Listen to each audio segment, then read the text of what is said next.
ഗംഭീര മഴയായിരുന്നു sir. There was heavy rain, so there was heavy traffic on the road. Okay, the traffic was heavy on the road due to rain.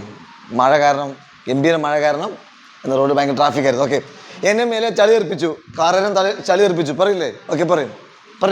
I was splashed അല്ലേ? Splash വെള്ളം തെറിപ്പിക്കാൻ splash എന്ന് പറയാം. പറഞ്ഞേ, I was splashed by a car and I was dripping wet. നനഞ്ഞ് പിണ്ടിയായി. പറഞ്ഞേ, I was splashed by a car and I was dripping wet. നനഞ്ഞ് പിണ്ടിയായി.